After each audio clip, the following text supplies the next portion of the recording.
Hello and welcome back. अभी हम लोग स्टार्ट कर रहे हैं क्लास 12th के ऑप्टिक्स को। ठीक है, तो क्लास 12th के ऑप्टिक्स को स्टार्ट कर रहे हैं। ऑप्टिक्स मतलब प्रकाशिकी। ऑप्टिक्स मींस प्रकाशिकी।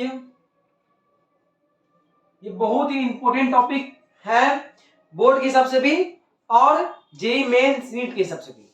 तो हम लोग क्या करने वाले हैं, क्लास 12th के ऑप्टिक्स को भी पढ़ने वाले हैं। इस चैप्टर का सबसे इंपॉर्टेंट क्वेश्चन, ऑप्टिक्स में सबसे इंपॉर्टेंट क्वेश्चन और सबसे सिंपल क्वेश्चन, प्रकाश क्या है।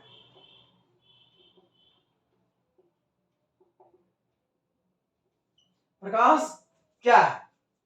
तो आप जानते होंगे प्रकाश एक तरह का एनर्जी है। प्रकाश का एक तरह का एनर्जी है, ऊर्जा है।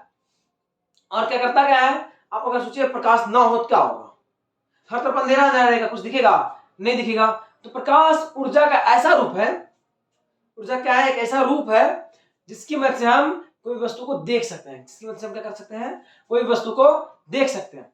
तो अभी क्या है कि प्रकाश क्या है, एक तरह का एक ऐसा ऊर्जा है, एक ऊर्जा एक ऐसा ऊर्जा है जो किसी मतलब हम क्या कर सकते हैं, किसी भी वस्तु को देख सकते हैं। जिसकी मदद से हम किसी भी वस्तु को देख सकते हैं। समझिएगा, इसका मतलब परिभाषा क्या लिख सकते हैं हम लिख सकते हैं प्रकाश ऊर्जा का वह रूप है जिसकी मदद से हम किसी वस्तु को देख सकते हैं। ठीक है, जिसकी मदद से हम किसी वस्तु को देख सकते हैं। पहले बात तो क्लियर हो गया कि प्रकाश क्या है, एक तरह का ऊर्जा है जो कि क्या करता है, मतलब कोई वस्तु को देखने योग्य बनाता है। ओके, अब आगे समझते हैं। ऊर्जा तो ठीक है, प्रकाश ऊर्जा भी है और देखने में मदद भी कर रहा है। लेकिन लेकिन अब किस तरह का ये चलता है, क्या इसका नेचर है, क्या इसका मतलब किस तरह की चीज है। तो पहली बात तो आप पढ़े होंगे, पढ़ेंगे भी, और इलेक्ट्रो मैग्नेटिक वेव के बारे में। ये क्या होता है, तो एक तरह का वेव होता है जिसमें electric field and magnetic field दोनों होता है। इसमें क्या है, electric field and magnetic field दोनों तरह का होता है। उसको बोलते हैं इलेक्ट्रोमैग्नेटिक वेव। तो हम लोग का जो प्रकाश है ना, वो एक तरह का इलेक्ट्रोमैग्नेटिक वेव ही है। तो इसको लिख सकते हैं, यह एक विद्युत चुंबकीय तरंग है। क्या है, यह एक विद्युत चुंबकीय तरंग है। अगर आपको समझ में नहीं आ रहा तो इसको सिंपली आप समझिए विद्युत चुंबकीय तरंग का मतलब में कि एक ऐसा तरंग जिसमें electric field and magnetic field दोनों है, दोनों एक दूसरे के परपेंडिकुलर है। कैसे, दूसरा ऐसे, इस तरह से, एकदम इस तरह से, ऐसे इस तरह से। ठीक है, एक ऊपर तो दूसरा इस तरह से। तो क्या है, दोनों एक दूसरे के परपेंडिकुलर। तो ऐसे फील्ड को बोलते हैं मतलब इस तरह से जो बनता है तरंग, इसको बोलते हैं विद्युत चुंबकीय तरंग। ठीक है, और इसके बारे में बहुत अच्छा से पढ़ेंगे भी। थोड़ा सा इसको कंप्लीट करने के बाद हम लोग इलेक्ट्रोमैग्नेटिक वेव के बारे में पढ़ लेंगे। लेकिन अब यहाँ समझना होगा प्रकाश क्या है। तो प्रकाश एक ऊर्जा का वह रूप है जिसकी वजह से हम किसी वस्तु को देख सकते हैं। यह एक विद्युत चुंबकीय तरंग है। ठीक है, तो अभी आप अभी आप इसको देखिए, लिखिए जल्दी से।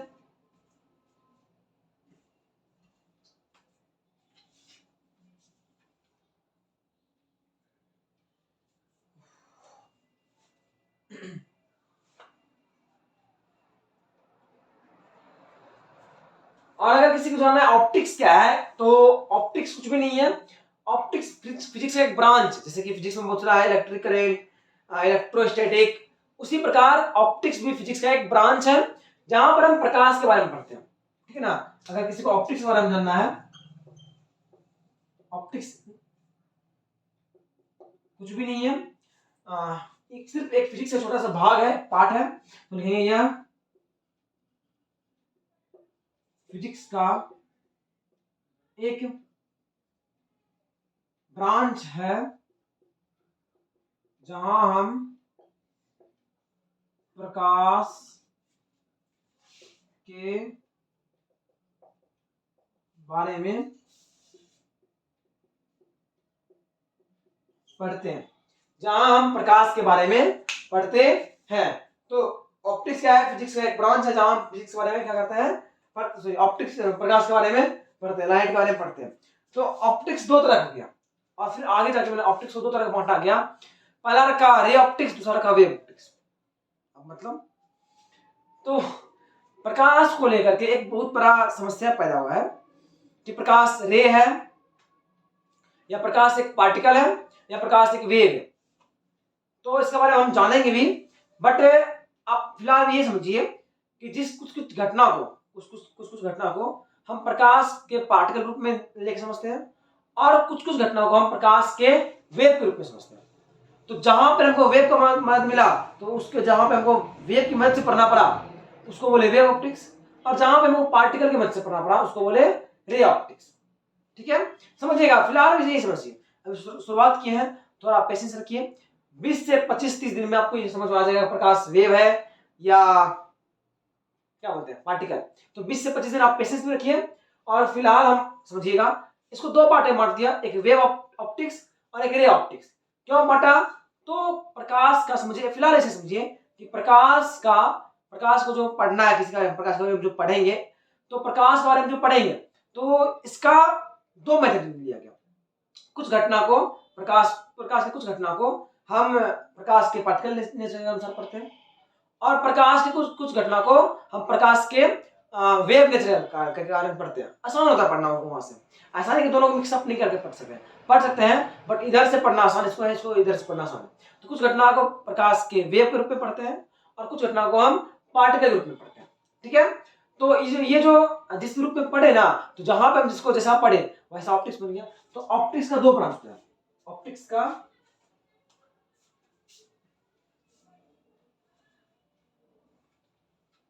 के दो ब्रांच है।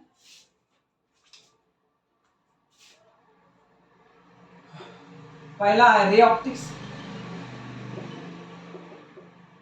दूसरा है वेव ऑप्टिक्स। तो रे ऑप्टिक्स में मेनली हम पढ़ते हैं परावर्तन, अपवर्तन, वर्ण विक्षेपण, प्रकीर्णन, इसमें पढ़ते हैं। और वेव ऑप्टिक्स पढ़ते हैं ध्रुवन, तो क्या बोलते हैं व्यतिकरण, विवर्तन। तो इस सब चीज के बारे में यहाँ पढ़ते हैं। यहाँ पढ़ते हैं परावर्तन, अपवर्तन, प्रकाश का वर्ण विक्षेपण, मानव नेत्र, दृष्टि, तो सब कुछ यहाँ पढ़ते हैं। ऑप्टिकल इंस्ट्रूमेंट जितना कुछ है यहाँ पढ़ेंगे, और ध्रुवन, व्यतिकरण, विवर्तन इस पार्ट में पढ़ेंगे।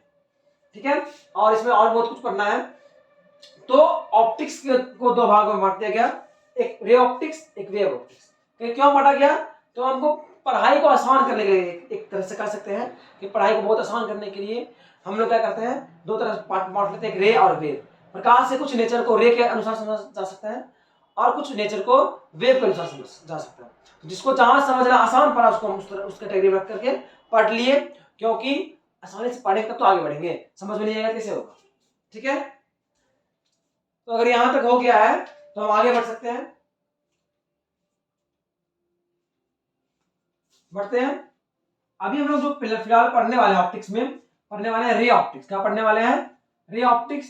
तो सबसे पहले शुरू करते हैं एकदम बहुत ही जाना माना टॉपिक, किरण पुंज से।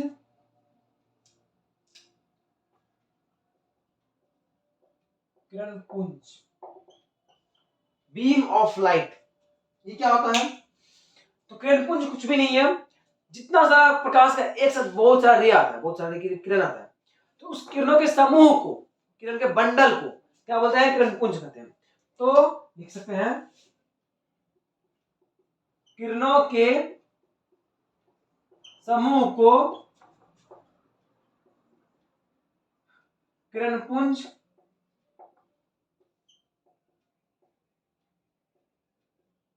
कहते हैं। किरणों के समूह को किरण पुंज कहते हैं। अब किरण पुंज कितना तरह का? तो 3 तरह का। किरण पुंज 3 तरह के होते हैं।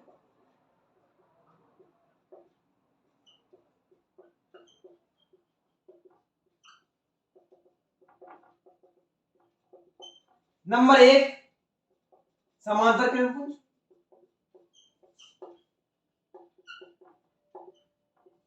नंबर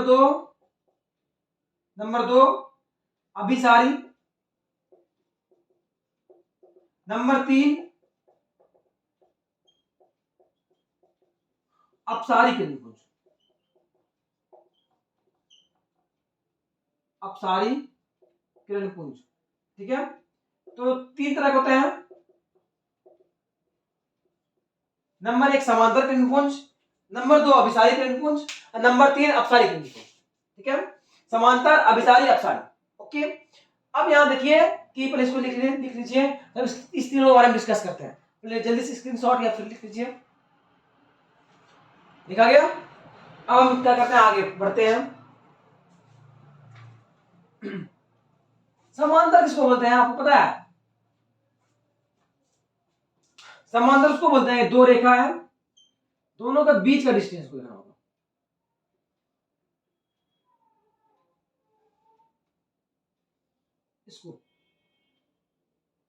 इसको बोलते हैं, अगर ये डिस्टेंस हर जगह इक्वल है, इसको बोलते हैं समांतर। क्या बोलते हैं?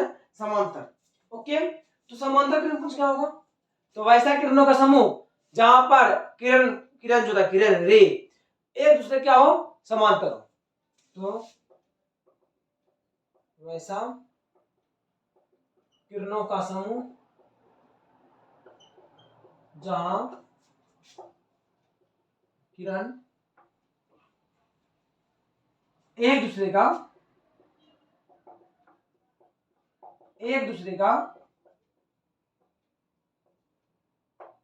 समांतर हो, समांतर किरणपुंज कहलाता है। ठीक है, समांतर किरणपुंज किसको बोलते हैं? तो वैसा किरणों का समूह जहां किरण एक दूसरे का हो, समांतर हो, उसे क्या बोलते हैं? समांतर किरणपुंज। क्या बोलते हैं? समांतर किरणपुंज। अब आगे बढ़ते हैं। इसका मतलब क्या है कि इसका ऐसा फिगर बनेगा। ठीक है, अब एक बात समझिए, अगर बहुत दूर से किरण आएगा, बहुत दूर से किरण आएगा, तो वो जो किरण आएगा बहुत दूर से, एक साथ बहुत सारा किरण आएगा, तो वह समांतर किरणपुंज की तरह काम करेगा। तो लिख सकते हैं हम यहाँ पे, बहुत दूर मतलब अनंत से आती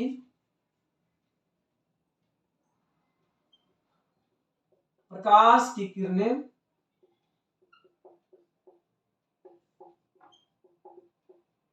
समांतर किरणपुंज का उदाहरण है। हम ऐसा लिख सकते हैं कि बहुत दूर से आती प्रकाश की किरणें समांतर किरणपुंज का उदाहरण है। ओके, अब इतना आप लिख लीजिए, हम फिर इस अभिसारी और अपसारी बात के ऊपर बात करेंगे। जल्दी लिखिए।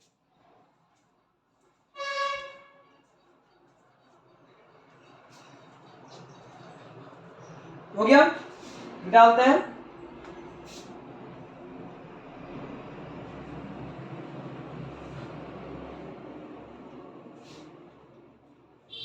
अभिसारी किरणपुंज किसे कहते हैं? अभिसारी किरणपुंज किसे कहते हैं? तो इसमें इसका एग्जांपल होगा, इसको बोलते हैं अभिसारी मतलब होता है जमा। क्या होता है? जमा। तो एक बिंदु जहां जो जो किरणों का समूह एक बिंदु जमा होता है, अभिसरित होता है, उस किरणों का समूह क्या बोलते हैं? अभिसारी किरणपुंज। तो ये लिख सकते हैं,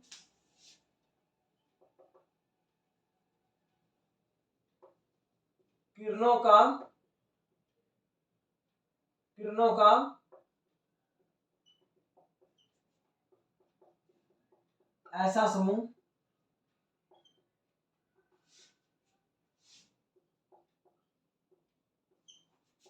जो एक बिंदु पर जमा होती हो, क्या बोलते हैं? अभिसारी। क्या बोलते हैं? अभिसारी किरणपुंज कहते हैं। इसका डायग्राम कैसा बनेगा? इसका डायग्राम ऐसा बना, एक बिंदु जमा होना चाहिए।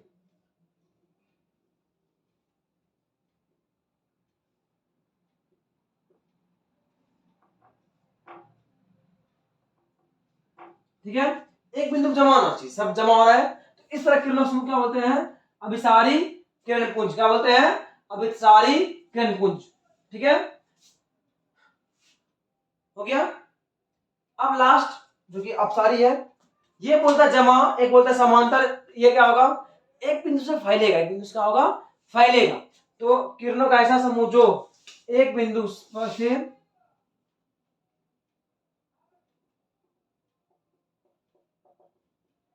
निकल कर चारों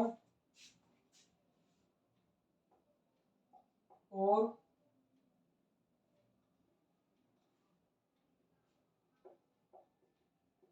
फैलता हो उसे अपसारी किरणपुंज कहते हैं। अब उसे अपसारी किरणपुंज कहते हैं। इसका डायग्राम कैसा बनेगा, इसका डायग्राम बनेगा बहुत नॉर्मल सा। इसका डायग्राम होगा, एक बिंदु से निकल कर चारों ओर फैलना, एक बिंदु से निकल करके चारों ओर फैलना, इस तरह से। इसका एग्जांपल कर सकते हैं बहुत सारा, बिजली का जलता हुआ बल्ब, बिजली का जलता हुआ बल्ब,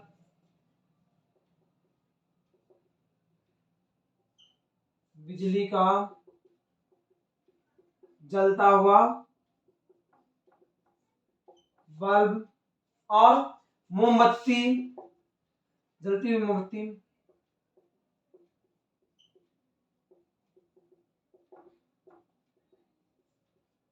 जितना भी प्रकाश स्रोत है वो सब क्या कहलाएगा, अपसारी किरणपुंज। क्या कहलाएगा, अपसारी किरणपुंज कहलाएगा।